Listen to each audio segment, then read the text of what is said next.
Hello दोस्तों, कैसे आप लोग। तो बच्चों, केमिस्ट्री का पेपर दिया है तो कैसा रहा? मजे आ गया आज तो तुम लोगों के। भाई डायरेक्ट क्वेश्चन, मुझे नहीं लगता इससे आसान क्वेश्चन पेपर आ सकता है भाई। सीबीएसई ने बहुत बहुत मेहरबानी की है आप सब पे। थैंक्स मनाओ भाई, बहुत बहुत खुशियाँ मनाओ। बहुत अच्छा पेपर दिया है, डायरेक्ट क्वेश्चन पूछे गए हैं और बच्चों को भी बहुत इजी क्वेश्चन पेपर लगा। ठीक है, one of the easiest question paper था, डायरेक्ट क्वेश्चन पूछे गए थे। ठीक है, कुछ एक आध क्वेश्चंस तो भाई रहते ही हैं। ठीक है, जहाँ पे लगता है कि हाँ भाई थोड़ा सा वो लेवल गया स्टैंडर्ड का, और होना भी चाहिए भाई, तुम 12th क्लास में हो। ठीक है, तो आज हम क्लास 12th केमिस्ट्री के जो पेपर हुआ था उसके सॉल्यूशन लगाने वाले हैं। ठीक है, कैसे क्वेश्चन पेपर को आपने टैकल किया होगा, ठीक है, उसके बारे में बात करेंगे। मैं एनालाइज करूंगा कि क्वेश्चन पेपर की कैसा, कौन सा पार्ट कैसा था। ठीक है, तो चलिए स्टार्ट करते हैं इसके सॉल्यूशन बेटा। ठीक है, तो केस स्टडी देख लेते हैं। पहला कह रहा है which of the reaction is used for the conversion of ketone into hydrocarbon. देखो, कीटोन से हाइड्रोकार्बन सारी नेमिंग रिएक्शन है, और ये वो नेमिंग रिएक्शन है जो मैंने कल की वीडियो में, जिसने बेटा कल की वीडियो देखी है ना मेरी, समझ जाना भाई, उसमें से 80% पेपर आया है। ठीक है, ओके, तो प्लीज़ 80 से 85%, मैं सच बता रहा हूँ। क्वेश्चंस इवन एक क्वेश्चन में दिखाऊंगा कि मैंने बताया था कि क्वेश्चन आएगा ही आएगा। ठीक है, तो चलिए इसका आंसर क्या होगा बेटा। देखो, इसका आंसर रीमन टीमन नहीं होगा बेटा, वोल्फ किस्नर अल्डोल कंडेंसेशन भी नहीं होगा, स्टीफन रिडक्शन भी नहीं होगा भाई। इसका आंसर वोल्फ किस्नर रिएक्शन होगा। क्यों? इसी में क्या बनता है बेटा, आपका एल्केन बनता है। ठीक है, कीटोन, ये कीटोन है, आपको हाइड्रोजन के साथ रिएक्शन करोगे तो आपका एल्केन बनेगा। तो इसका सही आंसर क्या है बेटा, वोल्फ किस्नर रिडक्शन है। नेक्स्ट है which of the following reagent are used for preparing primary amines Hofmann bromide degradation reaction. भाई डायरेक्ट पूछ लिया। देखो, होफमैन ब्रोमाइड डिग्रेडेशन याद है तुम्हें? अमाइड है हमारा, ब्रोमीन के साथ 4NOH, अमाइन है, NOH है, ब्रोमीन है भाई। 1 2 3 कहाँ है? 1 2 3 ये रहा।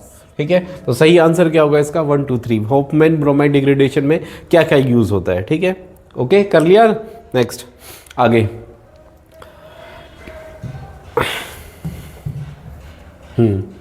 ठीक है, इसको डिस्कस करते हैं। कह रहा है the major product of carbylamine reaction. सीधा पूछा भाई, कार्बोलामाइन रिएक्शन आइसोसाइनाइड बनता है भाई कार्बोलामाइन रिएक्शन से, है ना? याद है ना, carbylamine one of the famous reaction है। क्या फेमस रिएक्शन है? RNC, आइसोसाइनाइड बनता है इसमें। RNH2 अमाइन की रिएक्शन है, CH3Cl। ये टेस्ट भी एक तरीके से है ना, याद मैंने बताया था कल आपको कि भाई एक टेस्ट है ये कार्बोलामाइन रिएक्शन, और बेंजीन सल्फोनाइल, जिसको हिंसबर्ग टेस्ट भी बोलते हैं बेटा, वो भी आया था और ये भी आया है ना। तो ये रिएक्शन है बेटा जिसको हम प्राइमरी अमाइन शो करता है, RNC आइसोसाइनाइड बनता है इसमें। तो सही आंसर वो होगा। नेक्स्ट है actinide shows larger number of oxidation state. Oxidation state का मैंने बताया था भाई, अगर तुम्हारा एक्टिनॉइड लेंथेनॉइड का क्वेश्चन आ जाए और ऑक्सीडेशन का क्वेश्चन, तो सिर्फ एक ही है कि भाई क्या है इसमें। इसका आंसर क्या होगा बेटा? चल भाई, हाँ ये रहा। Due to the comparable energy 5F4 6D और 7S, इन ऑर्बिटल्स की सबकी एनर्जी इक्वल होती है ऑलमोस्ट। ठीक है, तो इसका आंसर क्या होगा बेटा? ये हो जाएगा। ठीक है, next consider the following reaction. Finkelstein reaction सीधी पूछ ली भाई, है ना, और क्या चाहिए तुम लोगों को? फिंक-क्लिस्टन रिएक्शन पूछ ली बेटा, तो ये क्या होगा? CH3Ni + Ni equal to A + B, यानी ये क्या बनेगा? देखो RxNi क्या बनता है बेटा? Ri और NaCl बनेगा तुम्हारा, समझ के? तो NaCl और Ri मतलब CH3i, यानी A option is the right option. ठीक है बेटा, नेक्स्ट आगे question. The correct formula of Hinsberg reagent. ये देखो, हिंसबर्ग टेस्ट सीधा अमाइंस का था, तो CH3SO2Cl ये हमारा हिंसबर्ग रिएजेंट हो गया। Half life of first order reaction, भाई इससे आसान क्या लोगे आप? सीधा क्वेश्चन, हाफ लाइफ निकालनी है। T1/2 = 0.693 upon second. टाइम दे रखा है, क्या पूछ रहा है? K पूछ रहा है। हाँ, K पूछ रहा है, इसमें K निकाल ले भाई। तो क्या पूछा है? तो K आ जाएगा यहाँ से, K इक्वल टू किससे डिवाइड कर देना भाई? हाफ 368 से डिवाइड करोगे, ये आएगा बेटा 5 × 10⁻⁻4 पर सेकेंड, मतलब ये वाला ऑप्शन आ जाएगा इसका। ठीक है, नेक्स्ट आगे। हाँ, विच of the following reaction ligand form chelate compound. Chelate compound देखो जो है, कौन से कंपाउंड होते हैं जो रिंग स्ट्रक्चर बनाते हैं, और रिंग में देखो इसमें सिर्फ एक ही ऐसा है ऑप्शन। देखो ऑप्शन भी तो कितने स्टेटेड फॉरवर्ड दिए हुए हैं तुम्हें। अमोनिया नहीं, वाटर भी नहीं होता, ठीक है, ये सारे यूनिडेंटेड है, NO2 भी नहीं, सिर्फ ऑक्सलेट आयन है, ठीक है। ऑक्सलेट आयन क्या बनाता है, ऑक्सलेट आयन क्या होता है बेटा, चिलेट रिंग बनाता है। चिलेट रिंग किसको बोलते हैं, जो सेंट्रल एटम मेटल एटम के अराउंड एक रिंग फॉर्म करते हैं, उनको हम चिलेट रिंग बोलते हैं। तो इसका आंसर बेटा ऑक्सलेट आयन हो जाएगा। नेक्स्ट है primary secondary and tertiary alcohol. मैंने आपको बताया था इनका टेस्ट जरूर आएगा, primary secondary and tertiary alcohol का। और कौन सा टेस्ट होता है बेटा, लुकास टेस्ट। कौन सा बेटा, लुकास टेस्ट। फेलिंग टेस्ट नहीं होता, ये एल्डिहाइड कीटोन के लिए होता है, ये भी एल्डिहाइड कीटोन के लिए, ये अमाइंस के लिए होता है। ओनली क्या रह गया बेटा, लुकास टेस्ट हो गया हमारा, ठीक है। ये क्वेश्चन बेटा एज इट इज मैंने कल बताया था, ये क्वेश्चन आएगा ही आएगा, ठीक है। यही ऑर्डर था बेटा, समझ गए कि अमाइंस का बेसिसिटी बेसिक ऑर्डर क्या था बेटा, ये ऑप्शन राइट ऑप्शन ये रहेगा इसका, ठीक है। नेक्स्ट आइडेंटिफाई, ये क्वेश्चन मैंने आपको बताया था कि इसका मोनोमर पूछेगा भाई, किसका, identify the polysaccharide, polysaccharide cellulose, है ना। अच्छा वो अलग क्वेश्चन है, उसमें सिर्फ सुक्रोज के मोनोमर पूछे गए थे। सुक्रोज के वैसे तुम्हें पता है सबसे आसान है अल्फा डी ग्लूकोज और बीटा डी फ्रक्टोज, ठीक है। Next polypeptide chain in a protein has amino acid linked with each other in the specific sequence. मतलब स्पेसिफिक सीक्वेंस होता है, the specific sequence is called the primary structure. उस specific sequence को भाई देखो RCH आपका नहीं ये वाला RCH और क्या है फिर NH बेटा CO, है ना। ये एक सीक्वेंस होता है जिसके अंदर एक पेप्टाइड बॉन्ड होता है जिसके अंदर, ठीक है बेटा, है ना। तो ये सीक्वेंस को क्या बोलते हैं, हम प्राइमरी स्ट्रक्चर बोलते हैं। क्या बोलते हैं इसका, प्राइमरी स्ट्रक्चर, ठीक है। तो ये इसका सही आंसर था। ओके एसर्शन रीजन भाई बिल्कुल स्ट्रेट एंड फॉरवर्ड है, देखो कैसे कह रहा है D+ ग्लूकोज इज डेक्स्ट्रो-रोटेटरी। हाँ जी बेटा डेक्स्ट्रो-रोटेटरी होता है, और फ्रैक्टोज लेवो-रोटेटरी होता है।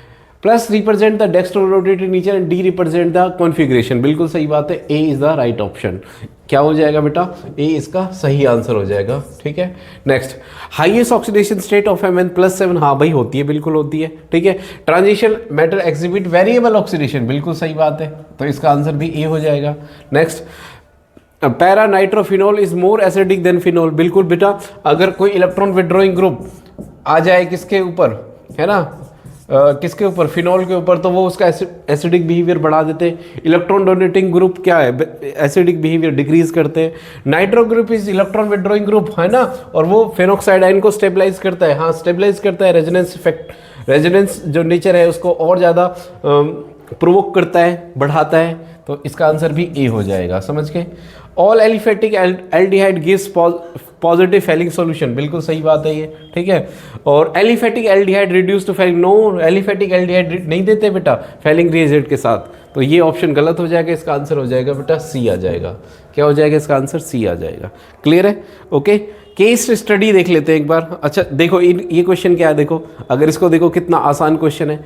यहाँ से तुम सीधा, मैंने बताया भी था तुम्हें कल, डेल्टा T भी निकाल लो भाई। बॉइलिंग पॉइंट वाटर का कितना होता है तुम्हें बताइए, वाटर का कितना होता है 100 में से ये माइनस कर दो, डेल्टा T भी आ जाएगा।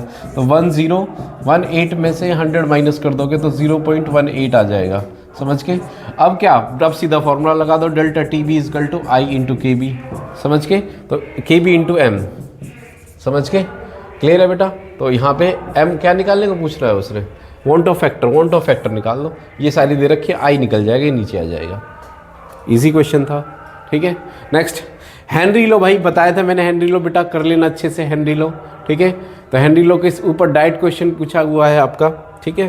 तो आप सीधा लगा सकते हो यहाँ पे, भाई क्या है हेनरी लो क्या होता है कि P equal to KH into X, है ना, सीधा फॉर्मूला लग जाएगा इसका, सब कुछ दे रखा है। नेम विच अपोलो, भाई H2O2 फ्यूल सेल, सीधा पूछा गया H2O2 फ्यूल सेल। मैंने बताया था बेटा फ्यूल सेल आएगा ही आएगा, ठीक है। और एक बताया था मैंने तुम्हें PB लेड स्टोरेज सेल, वो तो नहीं आया लेकिन ये आ गया। लिमिटिंग मोलर कंडक्टिविटी क्या होती है, जब कंडक्टिविटी इनफाइनाइट डाइल्यूशन होती है उसको लिमिटिंग मोलर कंडक्टिविटी बोलते हैं, जो कि कोलरोच लॉ से इवोल्यूट की जाती है। देखो ये बेटा कौन सी रिएक्शन है बेटा, ये बताओ जरा मुझे, है बच्चे बताओ, हाँ बोलो कौन सी रिएक्शन है ये रिएक्शन वो हो गई डाई वाली, हाँ कपलिंग रिएक्शन, बिल्कुल कपलिंग रिएक्शन दे रखी है सीधी की सीधी तुम्हें, ठीक है। ओके तो उसके बाद है तुम्हारे how produce hydrolysis of sucrose का बताया था मैंने तुम्हें। एसेंशियल और नॉन एसेंशियल भी बताए थे कि बेटा याद कर लेना आएगा। राइट टू फैट सोल्यूबल और वाटर सोल्यूबल को याद करने के लिए बताया था मैंने, एक ट्रिक बताई थी कीड़ा, एक कीड़ा पानी में घुल जाएगा? नहीं घुलेगा। तो इसका मतलब ये क्या है, हमारे फैट सॉल्युबल है। ये किस में घुलते हैं बेटा?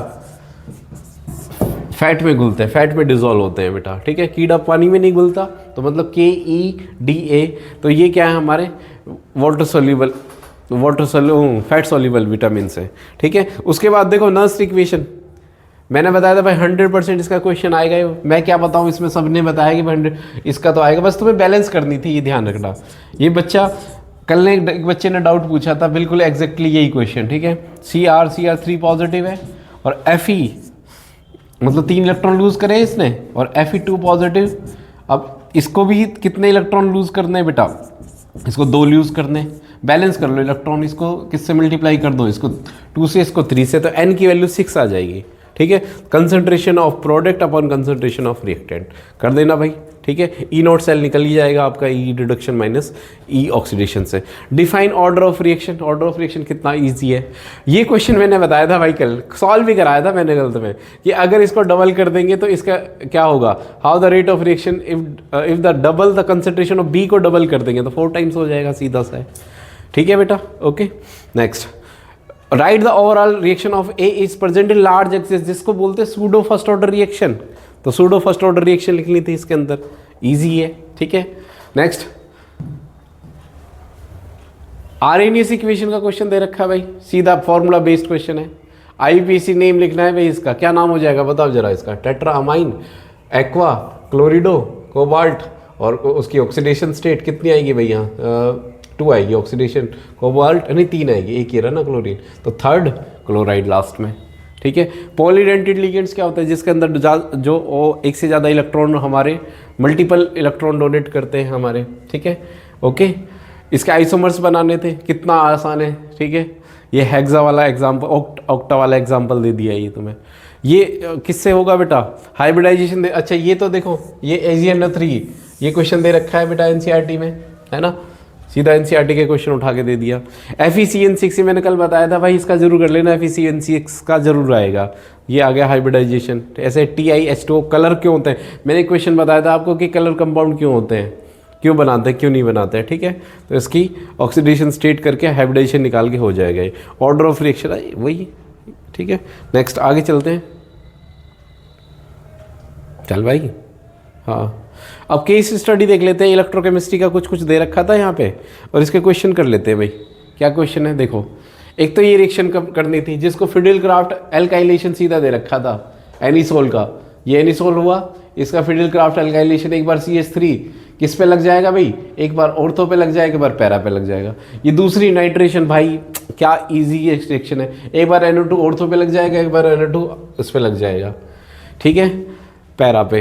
Right the names of alkyl halide and sodium alkoxide used to prepare the tertiary butyl ether. Williamson synthesis लिखना है भाई, इसमें विलियमसन सिंथेसिस रिएक्शन दे रखी है सीधा।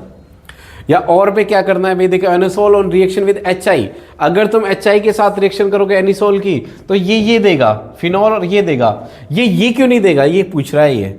देखो HI, ये ऐसे क्यों नहीं हो रहा कि CH3 OH बन रहा है, यहाँ से OH और I इस पे लग रहा है, नहीं इसलिए नहीं हो क्योंकि बेटा ये जो बॉन्डिंग होती है ये sp2 हाइब्रिडाइजेशन होती है, इस बॉन्ड को तोड़ना आसान नहीं है, ये डबल बॉन्ड होता है इसके बेंजीन के साथ ये, ठीक है। ओके, रेजोनेंस स्ट्रक्चर में, तो इस बॉन्ड को तोड़ना आसान नहीं होता, इट इज sp2 हाइब्रिडाइज्ड होता है ये वाला बॉन्ड, क्लियर है। तो इसलिए ये डायरेक्ट नहीं होता, ये वाली रिएक्शन होगी, ये वाली रिएक्शन नहीं होगी इसके अंदर, क्लियर है बेटा। Okay, next predict the products of electrolytes. अब इलेक्ट्रोकेमिस्ट्री का, अच्छा वो एक्चुअली वो ईथर की वो दे रखी थी, ईथर की एक क्या बोलते केस स्टडी दे रखी थी। केस स्टडी से कुछ वैसे लेना देना नहीं होता, क्वेश्चन अलग ही होते हैं उसमें, वो तो बस एक बच्चों को बहकाने वाली चीज़ है, मैं सच बताऊं तो, ठीक, क्वेश्चन तो अलग ही होते हैं। Predict the product of electrolysis of the following. सबसे पहले अगर हम एक्वस सॉल्यूशन ले CuCl2 का, तो देखो कॉपर क्या करता है, कॉपर 2 पॉजिटिव भाई, CuCl2 कैसे डिसोशिएट होगा ये बताओ मुझे भाई। CuCl2 2Cu2 positive, CO2 positive और 2Cl नेगेटिव। क्लोरीन क्या करता है, एनोड पे ऑक्सीडाइज हो जाएगा, 2 इलेक्ट्रॉन लूज कर देगा। ये 2 इलेक्ट्रॉन कौन लेगा, कैथोड पे लेगा इलेक्ट्रॉन और कैथोड पे डिपॉजिट हो जाएगा ये।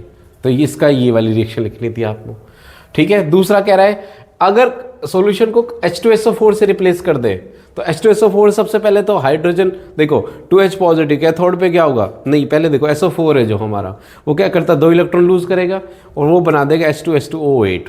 ठीक है, ये 2 इलेक्ट्रॉन कौन लेगा, हाइड्रोजन, हाइड्रोजन लेगा भाई। ठीक है भाई, H2SO4 कैसे डिसोशिएट होगा, 2H पॉजिटिव और SO4 2 नेगेटिव, समझ गए। तो हाइड्रोजन वो 2 इलेक्ट्रॉन लेगा और हाइड्रोजन गैस निकलेगी। ठीक है, फैराडे लॉ पूछ लिया भाई, ये क्वेश्चन मैंने नहीं बताया, मेरे से स्किप हो गया, आई एम सॉरी, ये बच्चा भूल गया मैं कि फैराडेज लॉ भी मुझे बताना था। ठीक है, तो ये मैंने नहीं बताया, जो नहीं बताया नहीं बताया, उस सीधे ही भाई एक्सेप्ट करना है उस चीज़ को। मैं ये नहीं बोलता कि हाँ छोड़ो उसको, छोड़ो आगे करते हो। The following reaction occur at the anode during the electrolysis. ठीक है, नेतागिरी नहीं करते, बच्चों को पढ़ाने पे ध्यान देते हैं। ठीक है, वो सब क्रेडिट वेडिट नहीं लेना अपन को। ठीक है, तो Cl negative half Cl2 electron, ये वाली रिएक्शन है और ये वाली रिएक्शन है। कौन सी फिजिबल है इसमें, देखो chlorine is more rapidly oxidise, वो जल्दी ऑक्सीडाइज होता है ऑक्सीजन के कंपैरिजन में, समझ गए। तो कौन सी ज़्यादा फिजिबल होती है, हमेशा ध्यान रखना, क्लोरीन वाली रिएक्शन ज़्यादा फिजिबल होती है एनोड पे कंपैरेटिवली अदर। अब आते हैं बड़े क्वेश्चंस पे, देखो मैं इनको सीधा सीधा सा बता, देखो ये क्या रिएक्शन है हमारा, फ्रीजिंग इन पॉइंट का मैंने बताया था, कॉलिगेटिव प्रॉपर्टी का भाई क्वेश्चन आएगा ही आएगा। ऑस्मोटिक प्रेशर का सीधा लिखा सकते हो, पाई इजकल टू ICRT, है ना। और मैंने बताया था वॉन्ट ऑफ फैक्टर वाले क्वेश्चन करते हैं बेटा आपको, ऐसे delta TB equal to IKBM, molarity की वैल्यू रख लेना। ठीक है, सीधे फॉर्मूला बेस्ड पे क्वेश्चन है आपके। एजियोट्रॉप्स, एजियोट्रॉप्स बोला था कि नहीं बोला था, एजियोट्रॉप है बेटा। ठीक है, नेक्स्ट आपके, उसके बाद ट्रांजिशन मेटल क्यों वेरिएबल ऑक्सीडेशन स्टेट करते हैं भाई, बहुत सारे variable oxidation vacant D orbital होते हैं इसमें, क्लियर है बेटा। ये पैरामैग्नेटिक होता है, बस इसमें भर के दिखा देना ये। ठीक है, ऑक्सीडाइजिंग एजेंट ऑर्डर, ये देखो सीधा NCERT का क्वेश्चन पूछा हुआ है, ये NCERT की इक्वेशन है सीधी की सीधी। ठीक है, लेंथ एंड एक्टिनोइड कॉन्ट्रैक्शन मैंने बोला था इसमें, तो मैं DNF ब्लॉक में तो प्रीवियस ईयर के क्वेश्चन कर लेना, वही उठा के दे दिए सीधे के सीधे। ठीक है, okay. Which of the following is more reactive, मैंने बताया था SN1 और SN2 का ऑर्डर आप कर लेना बेटा। ठीक है, वो आ गया, देखो कौन सा ज़्यादा, SN1 के लिए क्या होता है, SN1 के लिए ऑर्डर क्या होगा बेटा, 3 to 1, मतलब ये ज़्यादा होगा कंपेरेटिवली इसके, क्लियर है, ओके। उसके बाद क्लोरोफॉर्म डार्क में क्यों रखा जाता है, क्लोरोफॉर्म डार्क में क्योंकि फोर्जीन गैस बना सकता है, वो हाईली पॉइजनस हो सकती है, क्लियर है बेटा। तो ये थे हमारे कुछ क्वेश्चंस बेटा, है ना। तो सीधा straight and forward question paper है, मुझे ज़्यादा लगा नहीं, अगर आपको कोई कुछ लगा, मैं तो एक टीचर के नज़रिए से देख रहा हूँ, लेकिन मैं बच्चों के नज़रिए से भी देख रहा हूँ, मैंने बहुत अच्छे अच्छे क्वेश्चन लेवल के क्वेश्चन पेपर भी देखे। ठीक है, ऐसा मत समझना कि ये बोलोगे सर आप तो टीचर हो इसलिए आपको आते हैं ये सारी चीज़ें और आप इसलिए ईजी बोल रहे हो, बेटा वैसे भी बच्चों के रिएक्शन देख के ही बता रहा हूँ मैं, उनका क्वेश्चन पेपर अच्छा है और आई होप आपका भी बहुत अच्छा हुआ होगा। ठीक है, तो बेटा ये थी आज की ओवरव्यू पेपर का और वीडियो। ठीक है, तो जल्दी मिलते हैं नेक्स्ट वीडियो में बेटा। साइंस की एक हम सीरीज़ स्टार्ट करने वाले, बहुत जल्दी आपको एक बहुत अच्छा कंटेंट मिलेगा साइंस का। ठीक है, जनरल चीज़ों से जुड़ा हुआ सारी चीज़ें उसमें टॉपिक में हम कवर करेंगे। तब तक चैनल को लाइक सब्सक्राइब शेयर करें बेटा, है ना, और अपने जूनियर्स को भी बताइए। थैंक यू सो मच बेटा, गॉड ब्लेस यू।